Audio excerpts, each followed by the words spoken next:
Welcome, students, to the black hole of exploring knowledge, the analysis hole. Please like and subscribe my channel for further notifications to my upcoming videos. Thank you.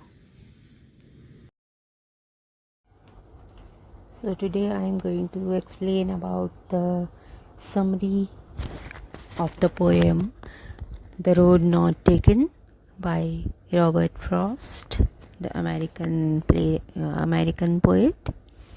The speaker, in the first stanza, the speaker walking through a forest whose leaves has turned yellow in autumn, comes to a fork in the road. The speaker, regretting that he or she is unable to travel by both roads, since he or she, after all, just one person, stands at the fork in the road for a long time and tries to see where one of the path leads. However, the speaker can see very far because the forest is dense and the road is not straight. The speaker takes the other path, judging it to be just as good a choice as the first, and supposing that it may even be the better option of the two, since it is grassy and looks worse than the other path, though now the speaker has actually walked on the second road. He or she thinks that in reality the two roads must have been more or less equally worn in. So, reinforcing this statement, the speaker recalls that both roads were covered in leaves which had not yet been turned black by foot traffic. The speaker explains that he or she, in fact, just saving the first road and will travel it to a later date, but then immediately contradicts him or herself with the acknowledgement that in life one road tends to lend onward to another, so it is therefore unlikely that he or she will ever actually get a chance to return to that first road.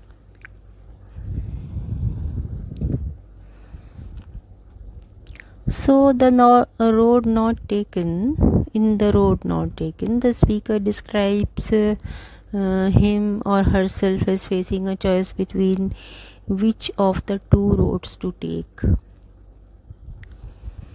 The speaker's choice functions as an extended metaphor for all the choices that the speaker and all people must take in life.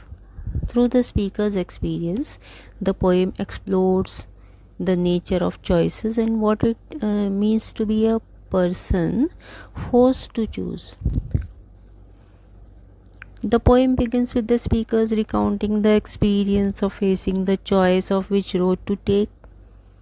The speaker's first emotion is sorrow, as he or she regrets that the reality that makes it possible to travel both routes or to experience both things.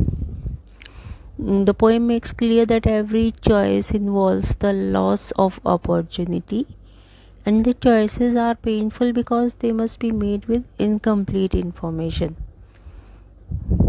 The speaker tries to gather as much information as possible by looking down one road as far as I could, but there is a limit to what the speaker can see, as the road is bent, meaning that it curves, leaving the rest of it out of sight. So the speaker, like anyone faced with a choice, must make a choice, but can't know enough to be sure which choice is the right one.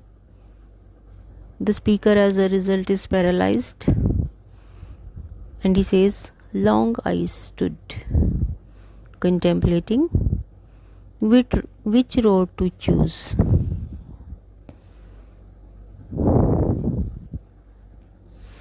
So speaker does eventually choose a road based on which one appears to have been less traveled. But the poem shows that making that choice doesn't actually solve the speaker's problem. Immediately after choosing a road, the speaker admits that the two roads were worn really about the same, and that both roads equally lay without any leaves, trodden black, but passers by. So the speaker has tried to choose the road that seemed less traveled, but couldn't tell which road was actually less traveled. By making a choice, the speaker will now never get the chance to experience the other road and can never know which was less traveled. The speaker hides from this psychic pain by announcing that he or she is just saving the first for the another day. But again, reality sets it when he says, I adopted it if I should ever come back. Every choice may be a beginning, but it is also an ending, and having to choose cuts off knowledge of the alternate choice, such that the right person choosing will never know if they made the right choice. The poem ends with the speaker imagining the far future when he or she thinks back to his choice and believes that it made all the difference. But the rest of the poem has shown that the speaker doesn't and can never know what it would have been like to travel down that other road, and can't even know if the road taken was indeed the less traveled. And further, the final line is a subtle reminder that the only thing one can know about the choices one makes in life is that they make all the difference. But how or from what? Neither the poem nor life provide any answer. So, in road not taken, the speaker is faced with a choice between two roads and elects to travel by the one that appears to be slightly less worn.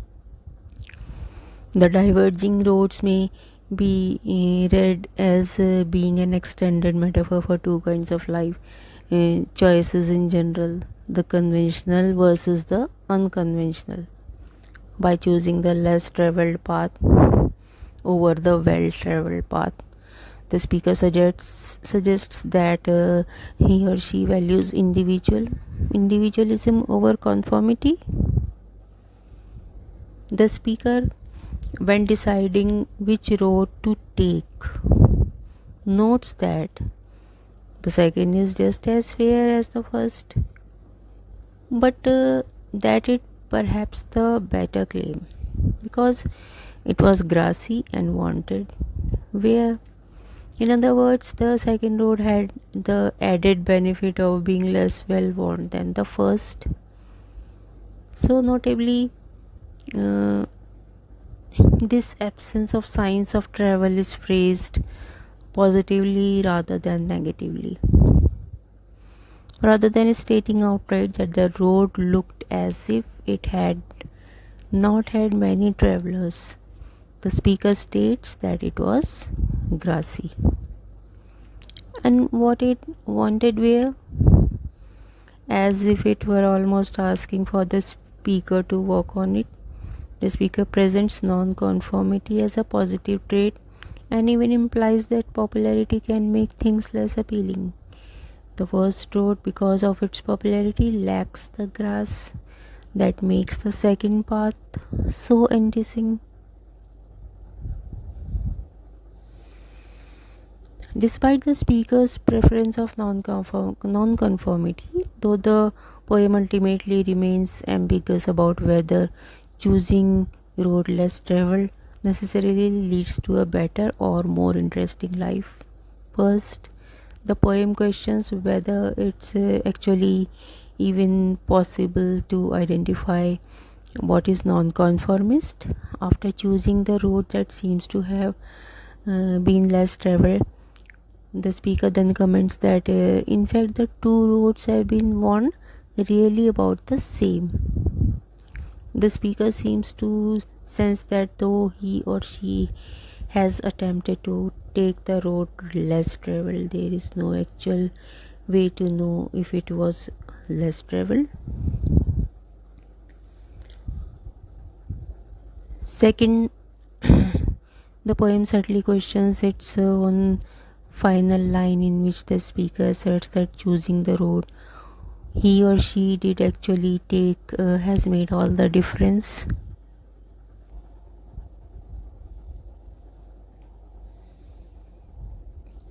So, in this poem, the poet introduces readers to the choice the speaker faces, which will become the main focus of the poem. Two roads diverge, and the speaker, unable to travel both, must choose between them. And it is important to notice that right from the starting in line second, the speaker reveals a sense of sorrow at having to choose between the two roads.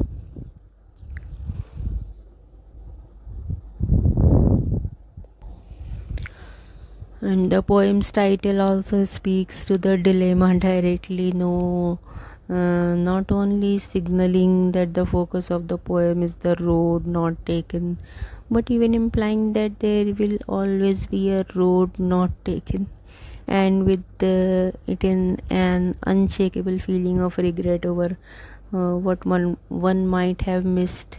And Frost himself even indicated at one point that he may have modeled the speaker in this poem after an acquaintance with of his named Edward Thomas, whom he described as a person who, whichever road he went, would be sorry he didn't go to the other. So, in this poem, Robert Frost makes a fascinating use of two roads as a metaphor for life. The two roads serve as a metaphor for the choices we make in life. Thus, the roads are in fact two alternative ways of life. The choice we make has a far reaching consequence, and the poet leaves the first road for the other day, knowing well that he will never get the chance to come back to it again in life. He chooses the second road, which is less traveled by, and this choice had made all the difference in life. So, the poem brings about the importance of making a choice, and the poet uses the two roads as metaphor for life. There stands for two choices, two alternative ways of life, and two different directions of life. The choice we make makes all the difference in life. The poet stands at a junction in a yellow forest, and two roads are branching out in two different directions. He is a single traveler and can't travel on both the roads at the same time. He took at the first road as far as he can see till it bends in the undergrowth.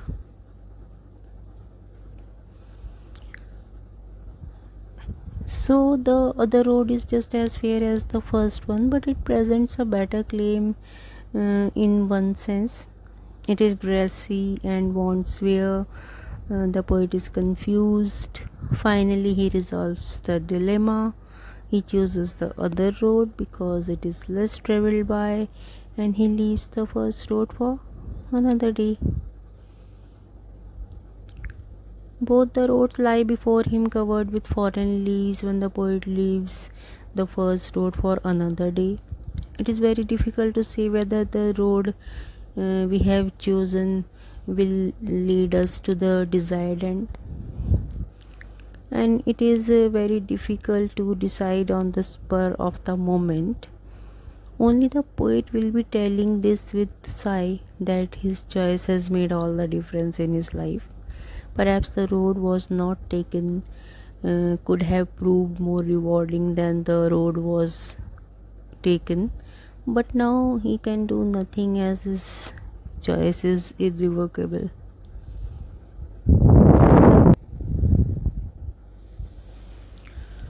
So, the moral of this poem is that life is full of choices, and the choices we make determine our destiny. Every decision we make has consequences, and we cannot go back and change our choices once they have been made.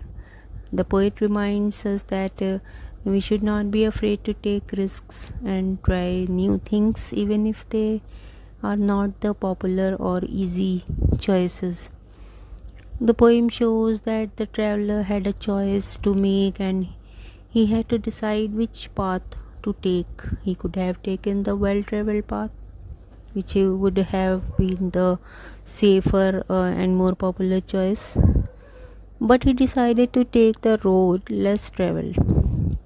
This choice led him to a new and unknown experience that he would not have had if he had taken the other path.